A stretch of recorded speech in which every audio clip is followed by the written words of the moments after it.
वसंत मोरे बोलताय, थेट जाऊयात. शिवसेना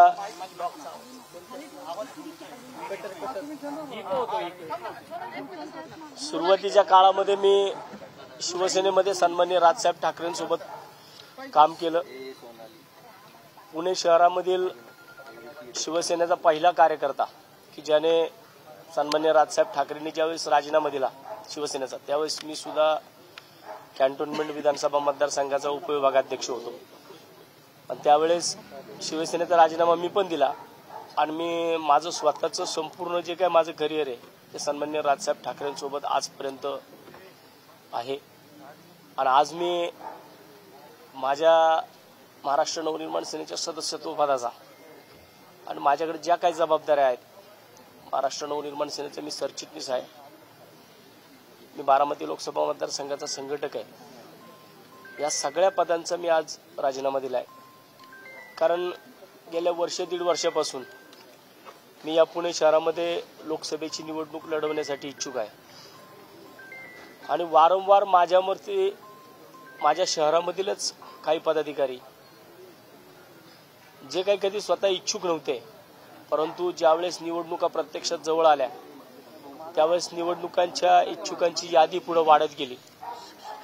आणि मागच्या महिन्यामध्ये ज्यावेळेस सन्माननीय राजसाहेब ठाकरेंनी सगळ्या लोकसभा मतदारसंघांचे अहवाल मागवले होते, त्याच्यामध्ये ज्या लोकांवरती पुणे शहराच्या जबाबदाऱ्या होत्या, ह्या लोकांनी पुणे शहरामध्ये जो अहवाल तयार केला त्या अहवालामध्ये पुणे शहर महाराष्ट्र नवनिर्माण सेनेची जी परिस्थिती आहे ती अतिशय नाजूक आहे असं जाणून बुजून या सगळ्या गोष्टी माननीय राजसाहेबांपर्यंत, माननीय अमित साहेबांपर्यंत पोहोचवल्या. एक निगेटिव्ह अहवाल जो पक्ष संघटना वाढीसाठी अतिशय मारक आहे, तो ह्या लोकांनी पुढे पाठवला. आणि तेव्हापासून पुणे शहरामध्ये महाराष्ट्र नवनिर्माण सेना लोकसभेची निवडणूक लढू शकत नाही अशा प्रकारचे ज्यावेळेस अप्रोच गेले. आणि याच्या सगळ्यांचा वारंवार मलाच एकट्याला मी एकनिष्ठ आहे हे सगळ्या वेळोवेळी माझ्यावरती अन्याय होतो. आणि शेवटी मग मला आज माझ्या या सगळ्या गोष्टींचा कडेलोट झाला. जर ज्या शहरामध्ये ज्या लोकांबरोबर माझ्या राजकीय जीवनातील 15 वर्ष घालवली आणि अशाच 15 वर्षामध्ये हेच पदाधिकारी जर वसंत मोरेला तिकीट नाही मिळालं पाहिजे, पक्ष संघटनेने निवडणूक नाही लढवली पाहिजे, यासाठी जर निगेटिव्ह पद्धतीने अहवाल माननीय साहेबांपर्यंत पाठवत असतील तर मला वाटतं की अशा लोकांमध्ये काम करणं मला जमणार नाही. त्यामुळे मी आज माझ्या सगळ्या पदांचा मी माझ्या स्वतःच्या हाताने माझे सगळे परतीचे दोर कापलेले आहेत. मी आतापर्यंत मला संघटनेच्या अनेक लोकांचे फोन आले, मी सामान्य महाराष्ट्र सैनिकांचे फोन घेतलेत, परंतु मी कुठल्याही नेत्याचा फोन घेतलेला नाही मी आजपर्यंत. कारण मी हे सगळ्या गोष्टी मी वारंवार नेत्यांपर्यंत पोहोचवल्या, पण नेत्यांना काय या गोष्टी कळत नाहीयेत. तुम्ही आत्ता का मला फोन करताय? मग एवढ्या दिवसामध्ये माझी तरफड तुम्हाला लोकांना कळली नाही का?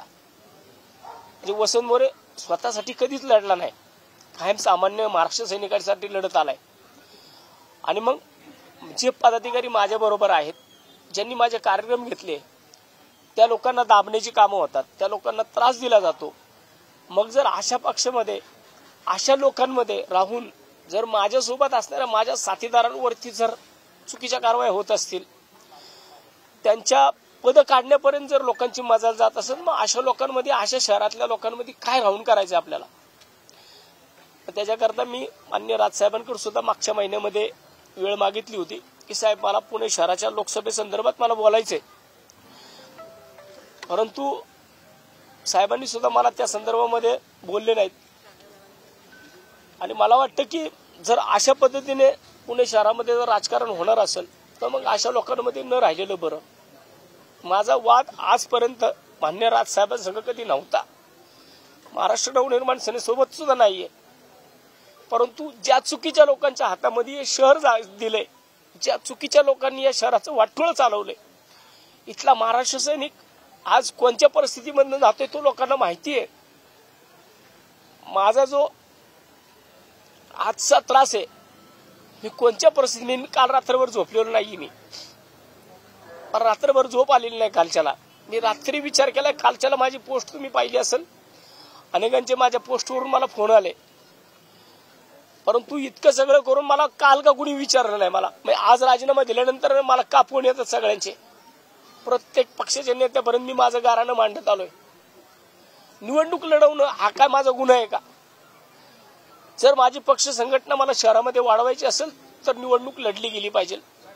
आणि पक्ष संघटना जर मोठी होत नसेल, काही लोक शहरामधील निवडणूक आपण लढवली नाही पाहिजे. कशा करता तुम्ही निगेटिव्ह अप्रोच करता, कशा करता तुम्ही निगेटिव्ह अहवाल साहेबांपर्यंत पाठवता.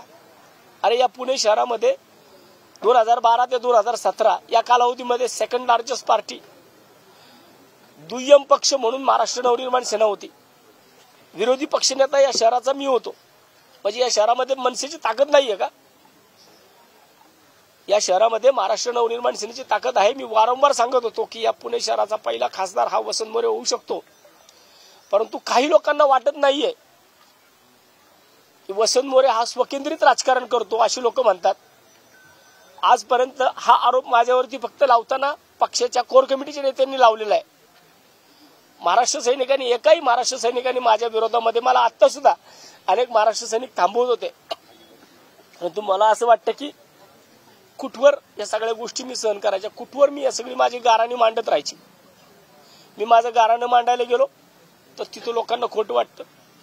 मग त्याच्यापेक्षा मी मागच्या वेळेस सुद्धा ज्या काही भूमिका माझ्या मांडल्या होत्या त्या भूमिकेमध्ये माझ्यावरतीच कारवाई झाली. आणि आता सुद्धा जर माझ्यावरतीच कारवाई होणार असेल तर मला वाटतं कुठल्याही पदावरती न राहिलेलं बरं. म्हणून मी आज माझ्या प्राथमिक सदस्यत्व पदाचा, माझ्या सरचिटणीस पदाचा, माझ्या संघटक पदाचा मी राजीनामा दिलाय. इथून पुढे मी अजून कुठल्याही पक्षामध्ये गेलेलो नाहीये.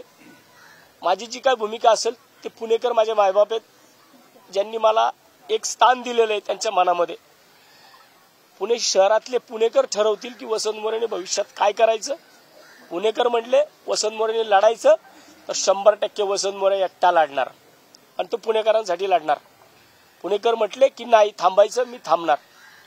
पण मला वाटतं की माझी लढाई सामान्य कुटुंबातल्या, मी एका शेतकरी कुटुंबातला आहे, मी कोण जागीरदार नाहीये. माझ्या घरातला मी पहिला राजकारणी आहे. इथपर्यंत मी पोहोचलो ना, तो मी स्वतःच्या हिमतीवरती पोहोचलेलो आहे. मी कुणाचे खुर्च्या, कुणाच्या मी कुबड्या घेऊन मी पुढे आलेलो नाहीये. मी माझं स्थान मान्य राजसाहेबांच्या हृदयामध्ये मी माझं स्थान मी तयार केलं होतं आणि ते स्थानाला कुठेतरी धक्का लावण्याचं काम पुणे शहरातल्या कोर कमिटीने केलेलं आहे. त्यामुळे मला वाटतं की अशा लोकांमध्ये त्या कोर कमिटीचा मी एक सभासद आहे आणि मला वाटतं त्या कोर कमिटीमध्ये मला काम करायचं नाही आणि मला इथून पुढे परत बोलवलं जाईल. कोर कमिटी बरखास्त करू काय करू, परंतु मला त्या लोकांबरोबर कामच करायचं नाही. जी लोक शहरामध्ये पक्षाला संपवण्याचा विचार करत असतील अशा लोकांसोबत मला काम करायचं नाही. त्यामुळे मी आज पक्ष सोडलेला आहे. लोकसभा लढवायची होती,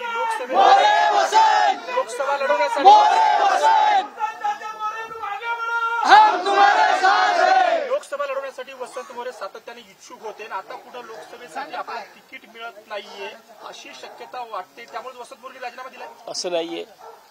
मला वाटतं की निवडणूक लढवायची नाही लढवायची हा मान्य राजसाहेबांचा निर्णय आहे, परंतु अशा लोकांबरोबर मला राहायचंच नाहीये त्या पक्षामध्ये की ज्या पक्षामध्ये एवढं चांगलं वातावरण शहरामध्ये आहे. अगदी 2017 पर्यंत या शहरामध्ये सेकंड लार्जेस्ट पार्टी म्हणून महाराष्ट्र नवनिर्माण सेना होती. मग असं 5 वर्षामध्ये असं काय झालं की आज तुम्ही निगेटिव्ह अहवाल देताय. मग मी किती बी प्रयत्न केले, किती बी काही बी केलं तर मग काहीच होणार नाहीये.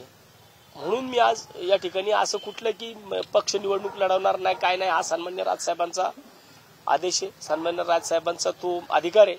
त्यांनी त्याच्या बाबतीमध्ये निर्णय घ्यावा. मला आता महाराष्ट्र नवनिर्माण सेनेकडनं मी निवडणूक लढायला इच्छुक नाहीये. जर निवडणूक मनसेला लढायची असेल तर या जे काही इच्छुक आहेत 4 जण, ह्या 4 जण 4-5 इच्छुकांमध्ये कुणालाही साहेबांनी तिकीट देऊन त्यांना निवडून नाराजी फायनल आहे. कारण याच्या आधी देखील तुम्ही अनेकदा नाराजी व्यक्त केली, पक्ष सोडून जाईल अशी इथपर्यंत तुमची भूमिका टेकली होती. मात्र राजसाहेबांची भेट घेतल्यानंतर तुमची भूमिका बदलली. त्यामुळे आता जी आहे ते फायनल आहे का? तुम्ही राजीनामा देऊन पक्षातच राहणार आहात की राजीनाम्याची भूमिका ही फायनल भूमिका आहे का? मी माझे महाराष्ट्र नवनिर्माण सेनेमधील परतीचे सगळे दोर कापलेले आहेत.